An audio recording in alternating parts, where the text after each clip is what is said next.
If your advisor says do nothing, you're fine, your eyes should roll back in your head. Yeah, You should be like, what? that is a red flag. Yeah, I firmly believe not having a plan is just having hope.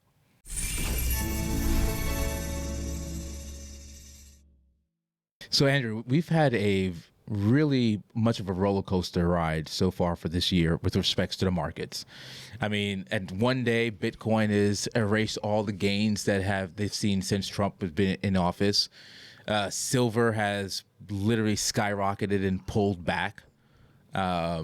We've seen job cuts to again with Amazon and some of these big name companies, and but at the same token, we're seeing emerging markets rise.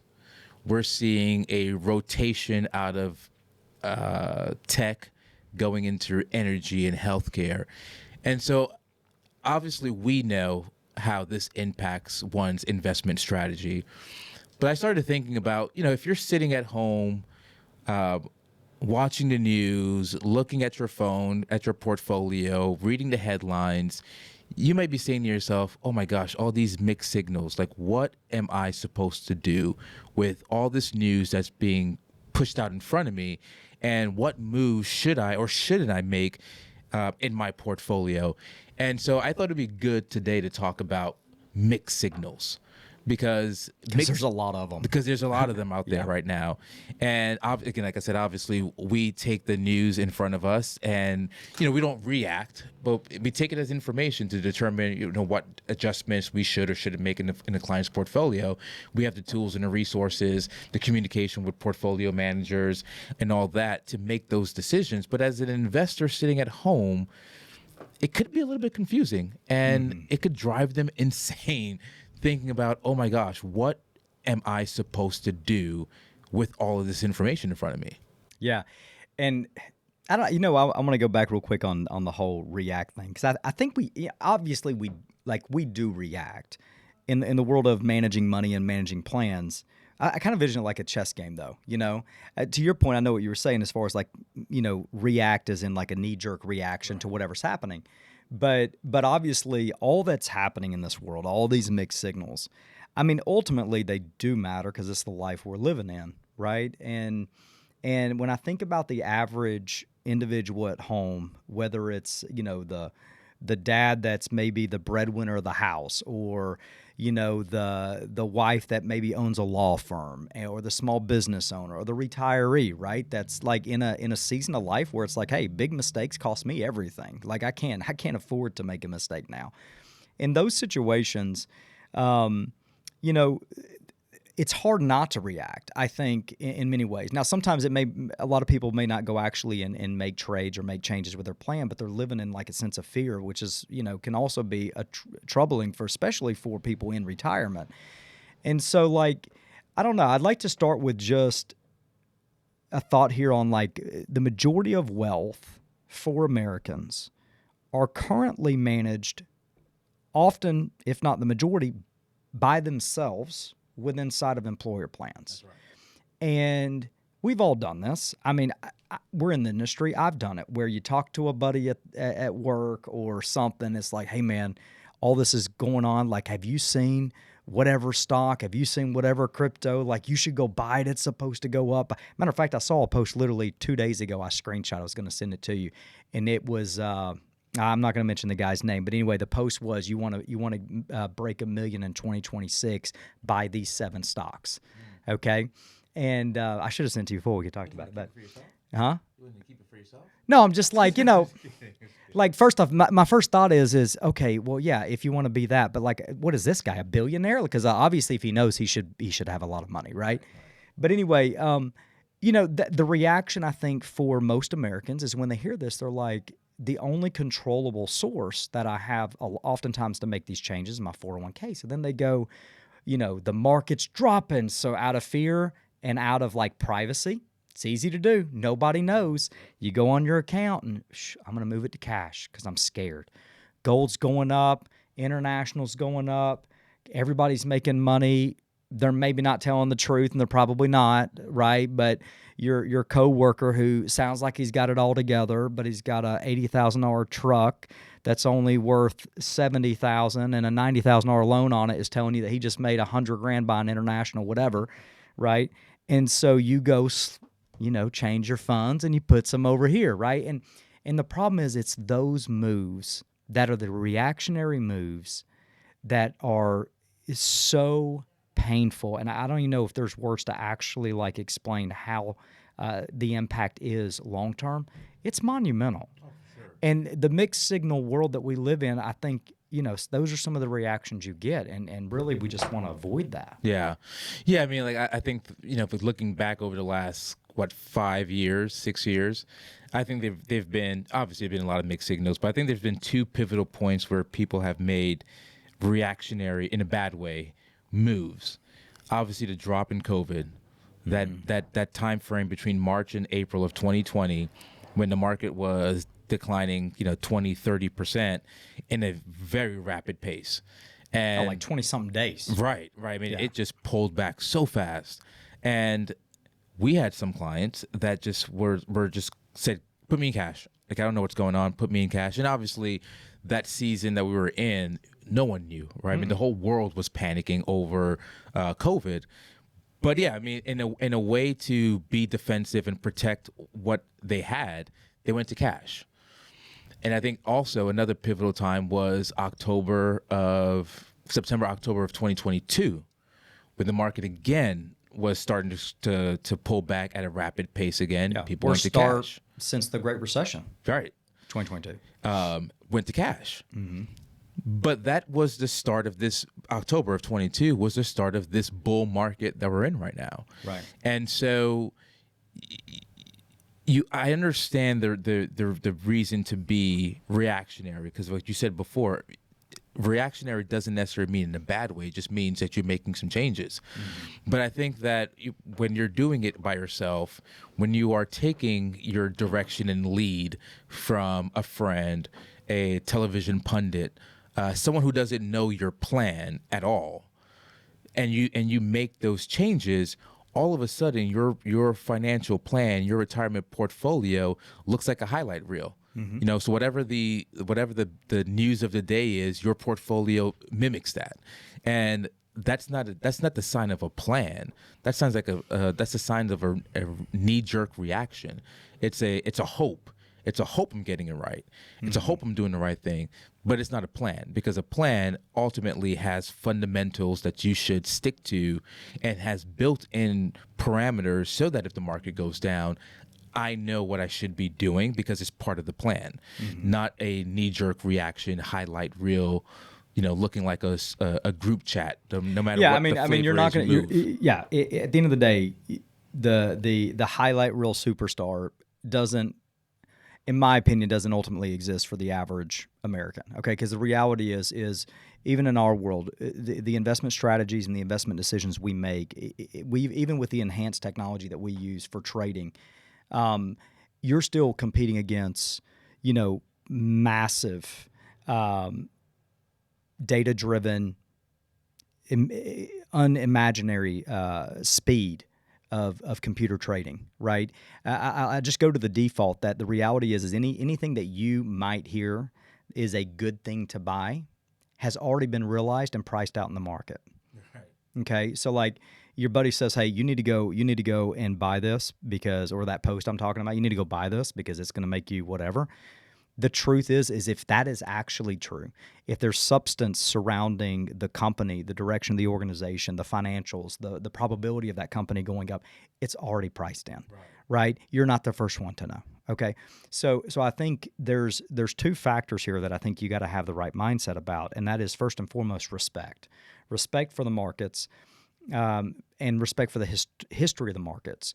And when I say that, what I mean is that we as individuals and families and Americans have the opportunity to participate in the market. Okay. Now there may be this, which we won't get into like conspiracy and too much of a conflicting talk, but like this whole thing about like a free market and stuff like that. I tend to believe that from my perspective is We live in the greatest country ever, and we have an economy that we really get to create in some sense of our own, right? Not fully, because that's obviously changed over time, and technology has changed that, and the competitiveness of the economic space, the workplace is definitely more challenging. But when I look at the markets and investing, I think of like a pool that we get to play in, even though it's not ours, if that makes sense, right? So if you're going to be able to go swim in this pool, that's not necessarily yours, but you don't have to pay a membership fee to go, but you get to enjoy it, right? You get to enjoy the fruits of it. Then you should definitely abide by the rules before you enter, right? And so the rules say, you should, if you do these things, you're going to have an incredible experience, right? If you come into this pool, AKA the market, and you make the decisions to approach it very fundamentally, put money in, take risk in the right areas, allocate with diversity, dollar cost average, don't react, trust the long-term consistency of the market, accept the uncertainty of the short-term reality of the market, then when you leave this place, you're going to leave with great memories and a great experience. I think that's true. It's a great analogy. Yeah, and I think it makes sense, because When it's you violate those rules, that's when you start to experience pain.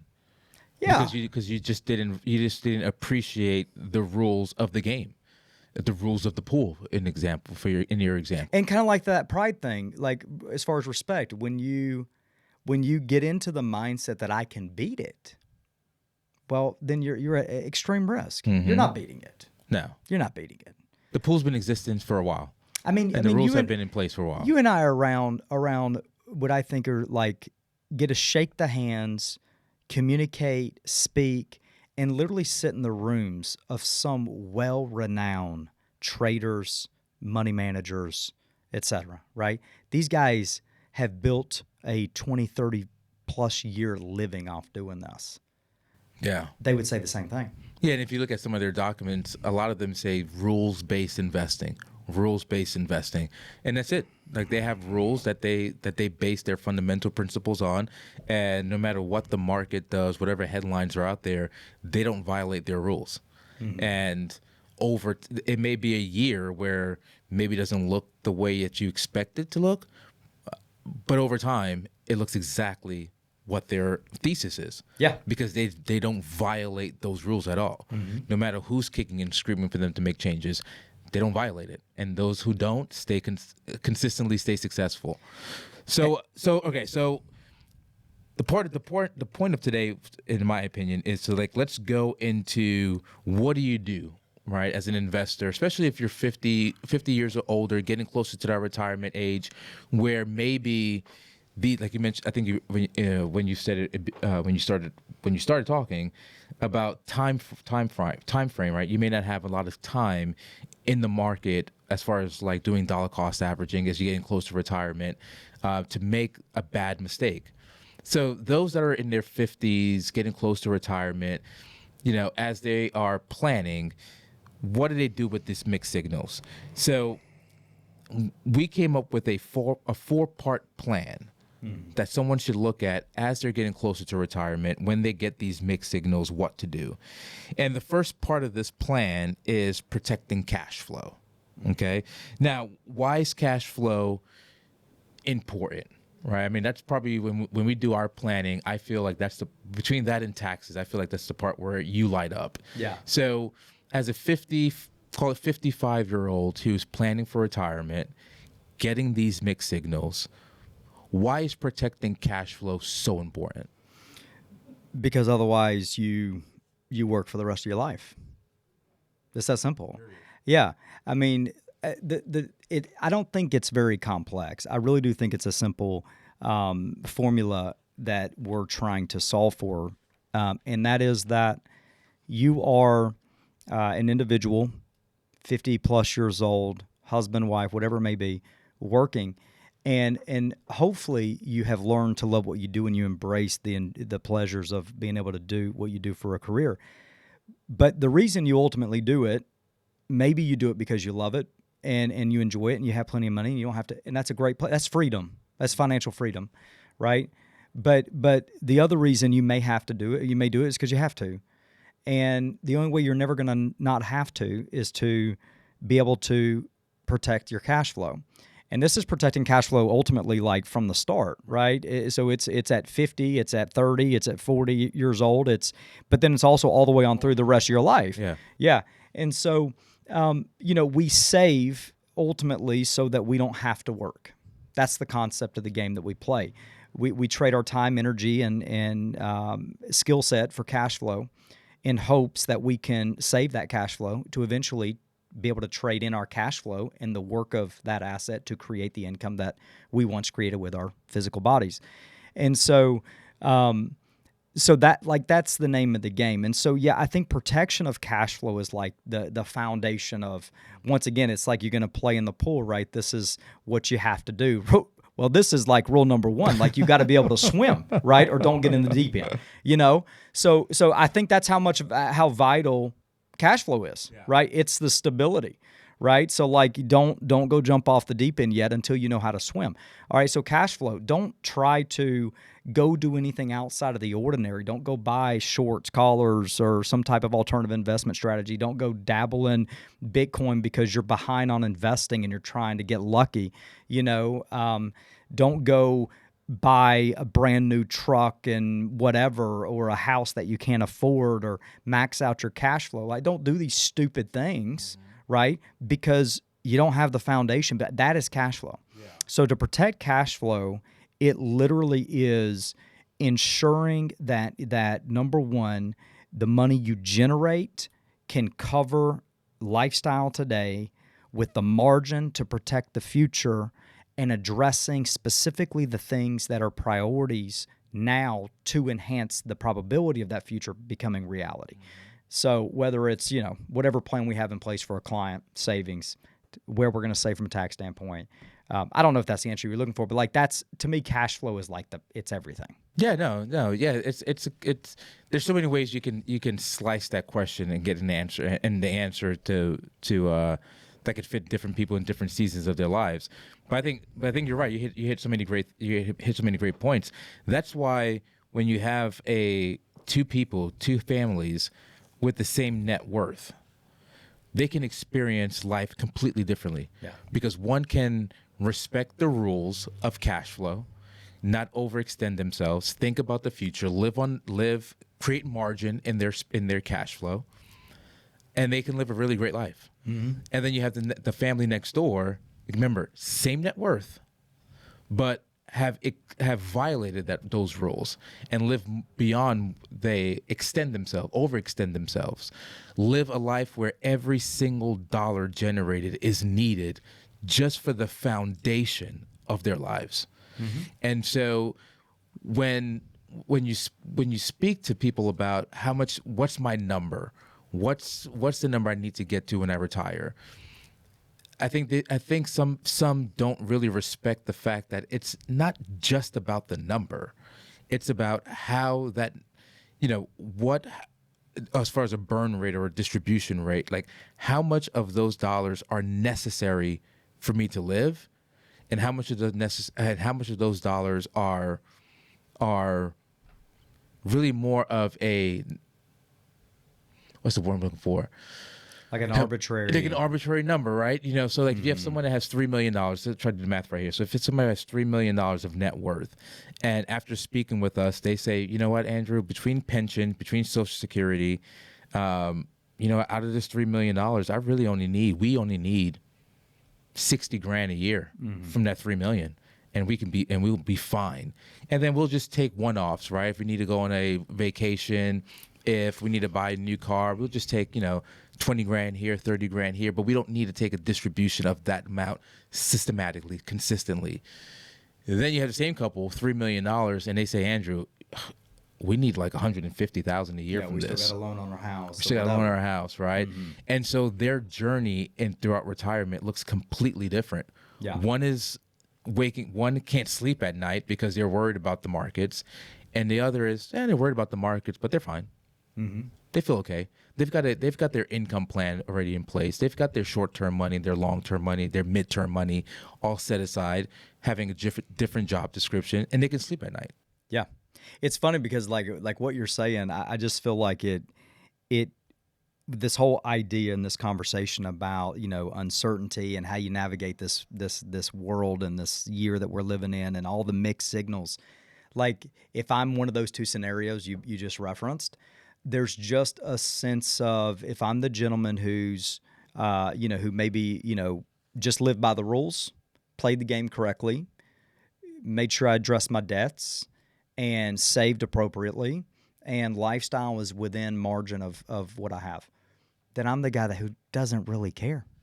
I'm like, you know, So when I go maybe I have a drink with a buddy or a glass of wine, and he's like, maybe he ordered the nice bottle of wine, and he's like, man, can you believe this? This is crazy. Like, what are you gonna do? And I'm gonna be like, well, man, probably gonna go on vacation. Like, I mean, and that's like. I feel like people need to do so much less focus. If I was to give any advice to the younger man or woman right now that's like so far away from this conversation of retirement, what I would say is like, actually, most people try to focus on this down the road, 60, 70, whatever that may be, that life of freedom or whatever. Like the pleasure's in the journey, right? It so much is. So because most of our retirees, this, most of our clients that have done it, they've done a great job, right? I mean, we work with successful people, and they don't need a lot of the money they have. Yeah. Most of them enjoyed getting it. Most of them enjoyed the game. Yeah. So it's like, if I could say anything, it's like, embrace the uncertainty of the life we live in, challenge yourself. But more than anything, like, create discipline in your life, And if you create discipline, and of course around finance here, man, it just sets up for. I'm meeting with a guy today, Mo, who is retiring 7 figures. Okay, 7-figure retirement, which is almost needed in the world we live in today anyway. 7-figure retirement, Sherwin-Williams, his whole life. Wow. He didn't make $250,000 a year. He didn't make some enormous amount of money, debt-free. Wife's still going to continue to work. They're in their 50s, right? Cutting, leaving, been there since probably high school, or right after high school. Just stay disciplined throughout the time. Just stay disciplined. Yeah. Didn't disrespect the rules. Yeah. So cash flow, huge. And so things that you should consider to stay disciplined without the rules, or within the rules, is, especially if you're planning for retirement, is knowing what your monthly retirement spending needs are. Yeah. Like, how much money am I going to need in retirement? Creating a buffer, right? I mean, everyone's grandmother, Dave Ramsey, keeps talking about emergency funds, but there's a reason why, right? Whether it's 12 to 24 months of spending, we do with our clients when they are, don't want to reveal too much of the secret sauce, but I think it's good to know a little bit, the audience, a little bit about how we plan. So if a client's in retirement, what we like to do is create what we call an income account. And this is where a client can identify exactly where their income is going to come from.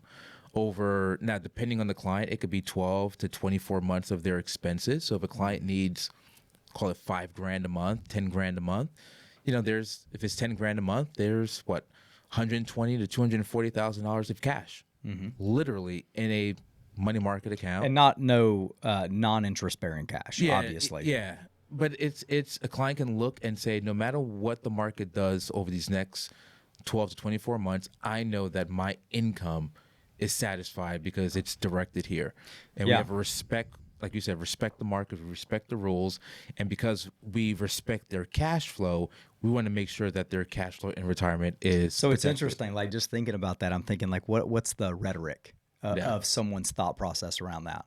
And obviously there's more than just the reasons behind, like, comfort. Obviously it's comfortable for us and for the client to make sure that we've protected short-term cash flow, right? Because interest rates have been reasonable over the past few years. We've used high interest-bearing type of positions to be able to cover that cost or cover that need. And I'm just one of the other factors there that I think is important to point out is this is why when you're in a world where there's mixed signals, having an active plan like is so significant because our clients have a living, breathing plan, meaning that it's not just as much as like sticking to the fundamentals. That doesn't mean do nothing. Right. Okay. And just as much as like trying to be proactive doesn't mean day trading. Okay.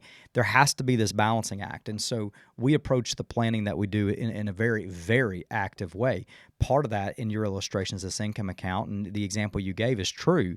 And one of the biggest things that does is it unlocks our ability to justify the timing of funding for the income account instead of your big box firm, every other single firm out there doing a systematic draft on an account, selling investments every single month through whatever experience we have.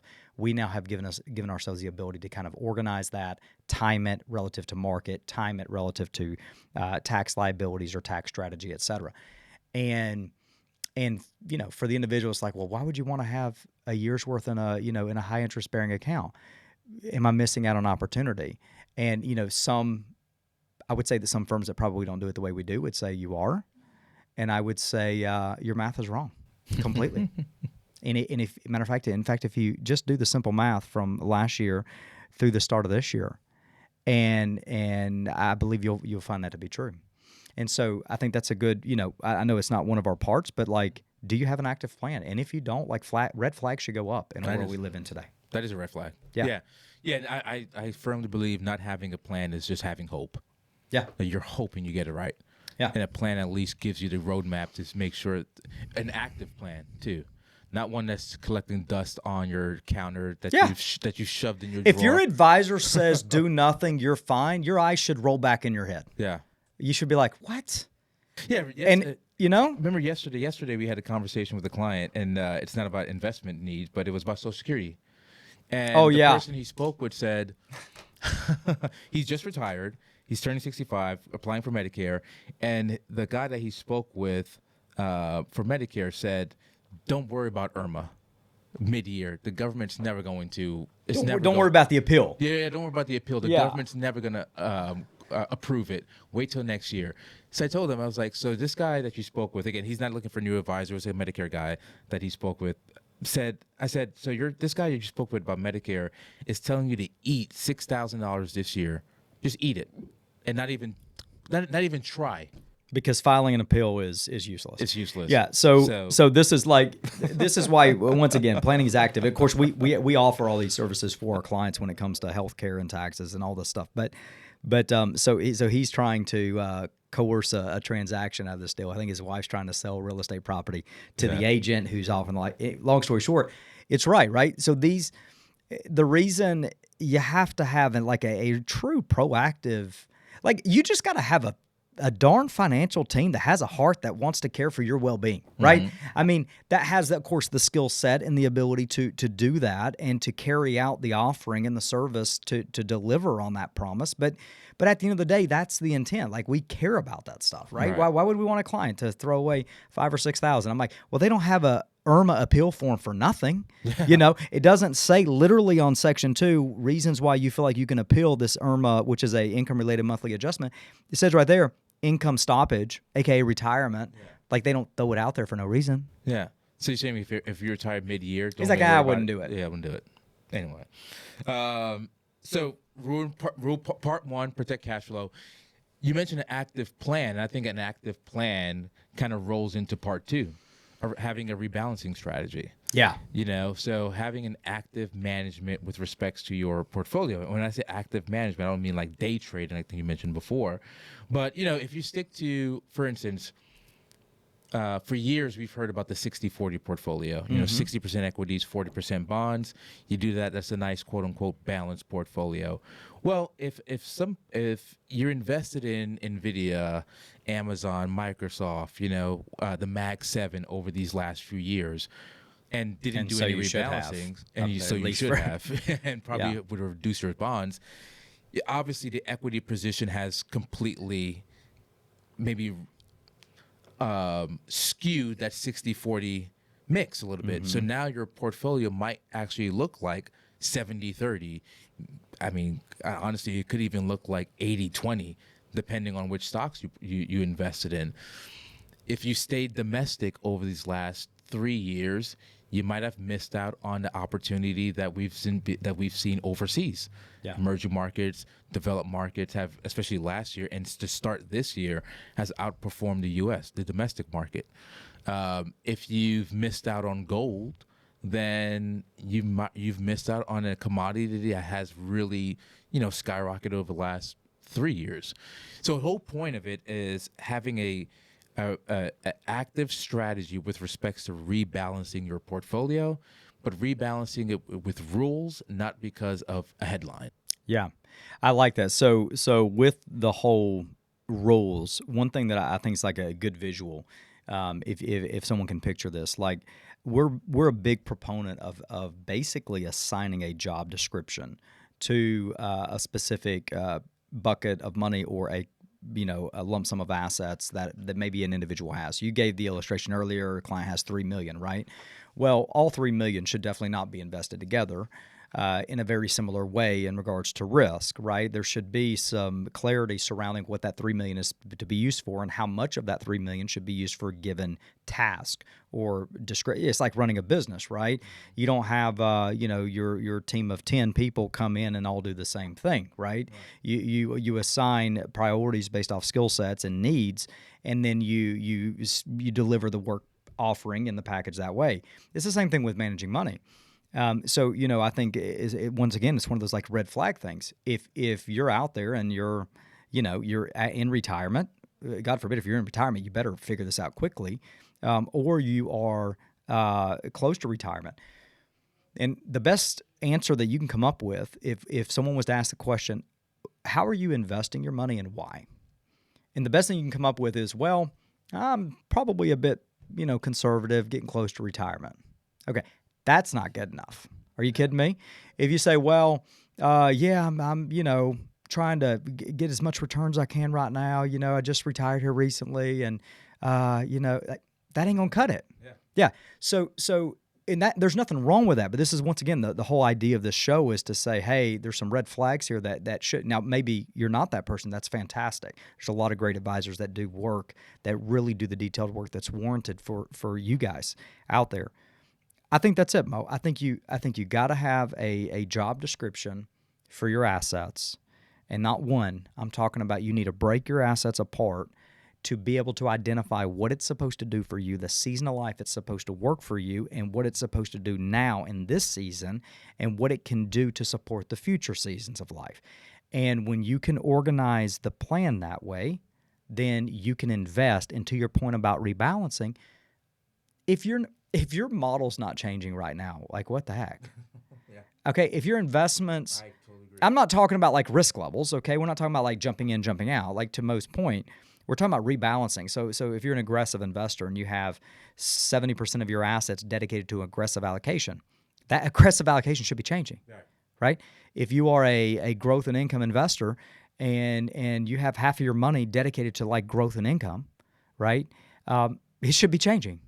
If your allocation isn't changing, red flag. If you're using an advisor and your allocation has not changed, like what the heck? Right. Quit paying. Like figure something out. You could do that on your own, right? Yeah, these are things that's like red flag, and things are moving quickly, right? So all these mixed signals, it matters. You have to make adjustments. You don't have to be reactive, but there is hard factual data here that supports redirection and rebalancing, so you don't drift aimlessly. Yeah, it's just, like I said, if you're conservative, what does conservative look like in today's market environment? If you're an aggressive investor, what does it mean to be an aggressive investor in today's environment, and what should I be taking advantage of? Like you said, you can stay within your same risk tolerance, but the underlying structure of what builds that plan, that builds that portfolio, should change based off market conditions. Mm-hmm. So we got step one, cash flow. Step two is understanding when to rebalance. At the same token, you mentioned job description. Well, I think one of the things that people get wrong, or may not have a clear understanding when they're trying to do it themselves. Obviously, they're working with us, they get it. But if they're not, is what job description do my accounts have in relation to taxes? Right? So we know that we have basically three type of accounts. We have pre-tax accounts, after-tax accounts, and Roth accounts. Pre-tax, you get the tax deduction today, you're deferring the taxes later. After-tax is you pay the taxes today, and depending on how the investment is performed, you may pay taxes on dividends or capital gains.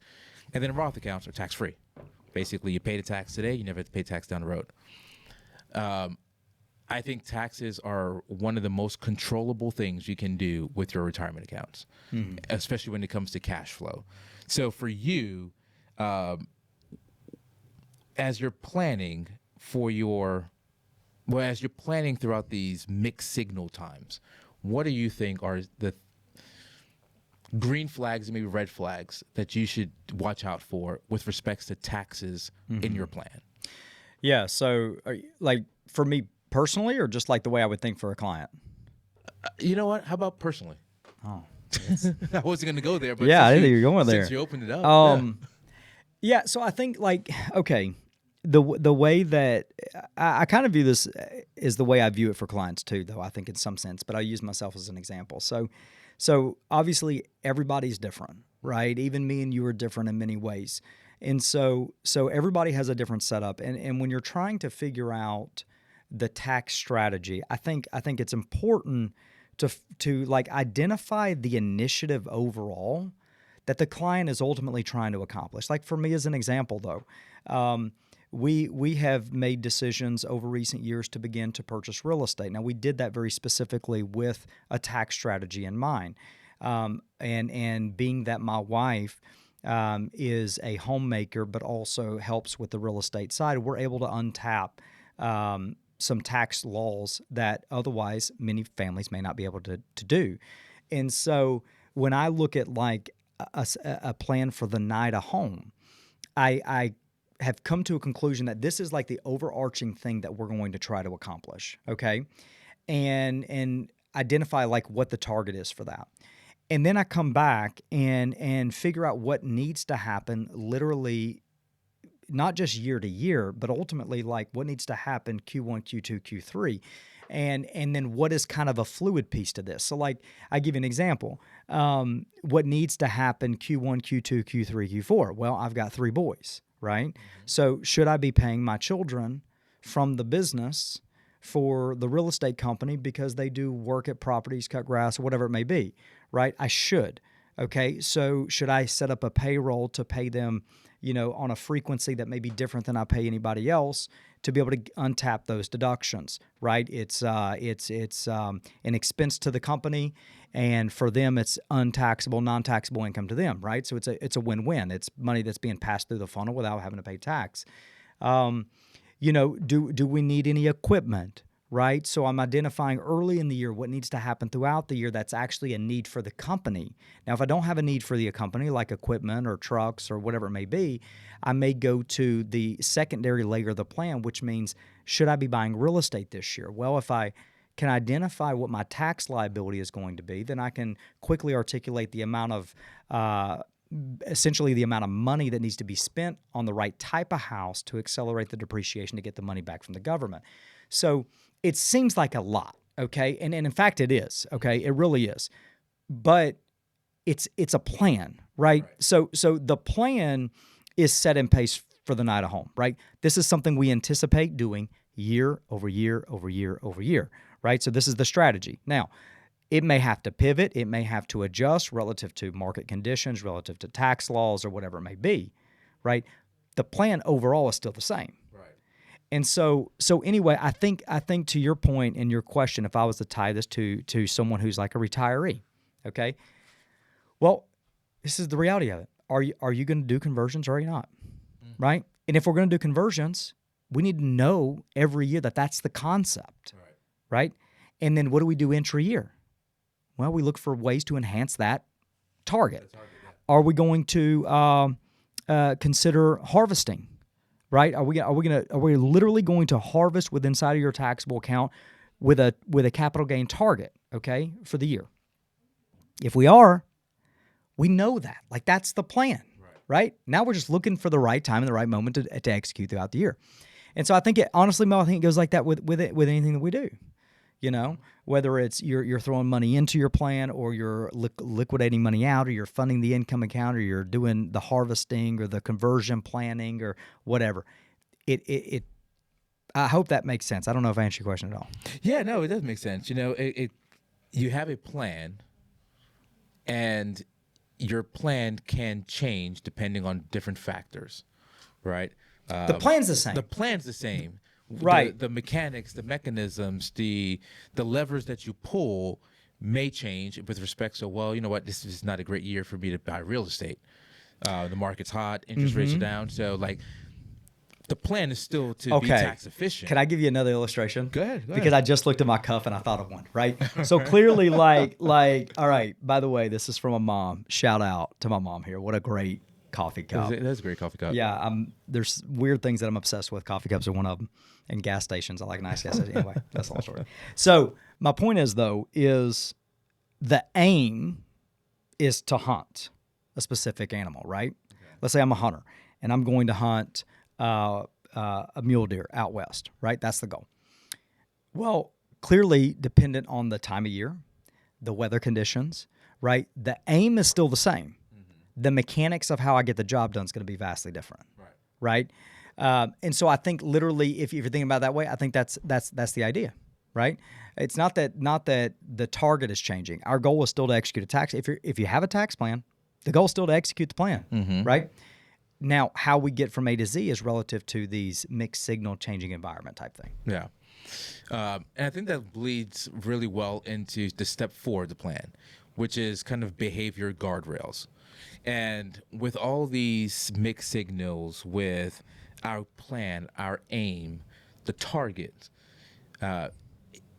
you can get tripped up by not sticking and not being disciplined. Mm-hmm. Going back to what we were talking about before, being disciplined.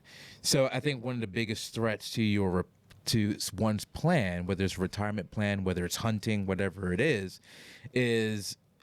you're being stressed out by not staying disciplined to your plan. Mm-hmm. And now any news, any maybe disruption that you weren't expecting literally freaks you out, because you don't want to go back to what you've already set as a plan, and it can rattle you in a bad way. So for me, I would say, well, for you, I'd ask you, what are some behavioral guardrails, disciplines that, whether, and I think there's some disciplines that are good for anyone who's 30, 35, 40, 60, 70. What are some behavior guardrails people should put in place to mute the headlines, to mute the noise, and to stay disciplined? Yeah. So it's a good question. I'm thinking, like, the first thing that comes to mind is there's really two noises you're trying to mute. It's the one inside. Oh, yeah. And then it's the one that's just the mongering noise outside. Let's do two. What's the noise in your head? I would say that you're never as good as you probably think that you ultimately are, and you're never as bad as you think you can be. Oh, like, man. you just like, I think when it comes to investing, let's say you're starting out and you've hit it for a lick, right? Mm-hmm. The challenge there is that, obviously, if you're not careful, pride can slip in, right? Because I did well with this business, I can go open up this business over here. And it's not to say you shouldn't, right? But what do you see oftentimes in those situations? You see an individual that owned an organization, that built an organization, that because of that experience felt like he could do something in a completely different industry. And most often, when a founder transitions outside of the industry to execute something different, most often it fails. Yeah. Okay. And so I think it's that belief in yourself that I got it. I'm clicking well. I'm riding it. I'm doing what I need to be doing so I can do it again. Don't operate out of fear, but that's a concern. And then, of course, the negative outlook, which is just like, you idiot. You've made a stupid decision. you're never going to recover. Well, that's a bunch of bullcrap too. Like get it together and let it go. Like I'm a big fan of the concept of like with compliments or with critics, like you chew on it a little bit, consider it, and then get it out of your mouth and keep rocking. Like it's just the way life works, right? It's never going to be perfect. Right. And so I think you're never as, I don't even know if I said that right, but you're never as great as you want to believe that you are at times, and you're never as worse as you want to tell yourself at times. And I think that plays itself out. Look, you're talking to a guy, and I don't mind sharing this either because I've made the mistake. You're talking to a guy who, who has built a business, but then got caught up. I'm an investor, right? This is what we do for a living. And you're talking to a guy that got caught up in a Ponzi scheme and lost 6 figures, and knew better, knew better. Thought I did my due diligence, knew better, right? So it's like, okay, well, what do you do with that? Well, there's nothing you can do, right? You just keep moving. You learn from it. Yeah, you learn from it. You bear weight on it. You figure out how to help other people so they don't make that mistake, and then you get right back to freaking work. Yeah. Keep moving forward. I love that. So that's the internal. What about the external? Oh, I think it's all Bullcrap, BS man. anyway. Yeah. I think it's a bunch of freaking bullcrap. No, I love it. So don't listen to the bullcrap. That's No, listen to all of it for entertainment, right? No, actually, we should be doing a lot more reading and a lot less listening, I think. I think, look, at the end of the day, it's a noisy year, Yes. right? It is a year full of noise. It's full of noise with politics, with world leaders, with our economy, with corporations. Like we're hit in so many different ways, right? And I think that the best thing that one can do is basically, in some sense, I love entertaining the noise out there. Yeah. Because I think it enhances your ability to hopefully stabilize your own belief, right? In whether it's your worldview or your thoughts on economics and the economy. So I think it stabilizes it or solidifies it. If it shakes it, that's not a bad thing It's either. not a bad thing either. Yeah, you're right. Yeah. So I think considering it and enjoying it is great. The problem is if you're not like, if you don't have an anchor at all, then you're just thrown all over the freaking place. Yeah. Right. I mean, you're like literally a puppet of a bigger agenda, and that's a big concern. That's a big concern. And I honestly, I think like, That goes beyond more investing. That's like a life principle overall. Oh, for sure. For sure. Yeah. For sure. I think there's bigger, the more, like, once again, there's give and take with anything in life. The bigger issue with the consistency of data input is like when you look at it, I mean, look, most of the things that a lot of people do online, I think now is all like video based. It's like 60-70% of the content is received through video content. We're not reading. Okay. Well, what does that mean? We're literally listening to the bias, because we all have a bias, right? Yeah. I'm not saying it's wrong, but we are listening through, the lens of someone else's belief, whatever the topic may be. And hopefully it's truth, but the reality is what if it's not? And you don't have a foundation to measure that against. Well, you're up the creek. You're all over the place, So what's that old country song? You don't stand for something, you'll fall for anything. Yeah, it's true. Well, that's a good way to end it. So I'd say the 4-step process, right? The 4-step process, 4-step plan that we created to help kind of, when you hear the noise, when you hear those mixed signals, how to actually navigate your plan. And so we created a 4-step mixed signals checklist. And so if anyone wants it, the link is in the description. You can download it and use it as a guide, because it's not just for 2026. Mixed signals are going to happen in 27, 28, 30, 33, and years go on and so forth. And this checklist just allows you to really have some clarity. If you don't have a plan, which you should, but if you don't have a plan, this is at least a guide, a checklist for you to check on yourself, check on your plan, and at least navigate it as smoothly as possible. You know what we should do? I think this would be a good cherry on top for the people that are going to think, I want to know. Like, I want to know where I stand. Like, do I have a red flag? We should throw in like 2 or 3 questions that you should be asking if, in fact, you can't check off the box, right? The flag is up. Okay. right? Like cash flow. Well, if this is out of whack, if you follow our example and you do it for yourself, and all of a sudden you got a problem, what's the question to ask? Okay. Something like that to really give them a little bit of direction. I think that's perfect. Yeah.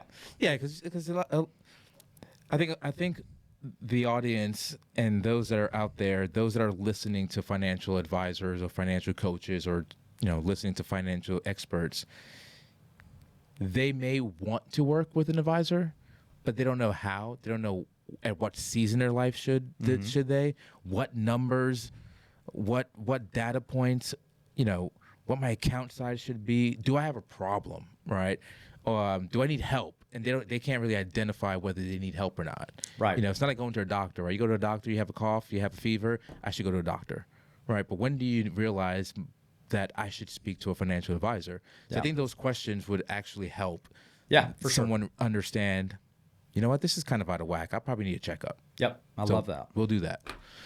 Well, thanks for listening. As always, if you love this content, which I'm sure you do, like, subscribe, share with everyone who you feel would find value and be educated about these topics. So thanks again for watching. Thanks again for listening, and we'll see you next week.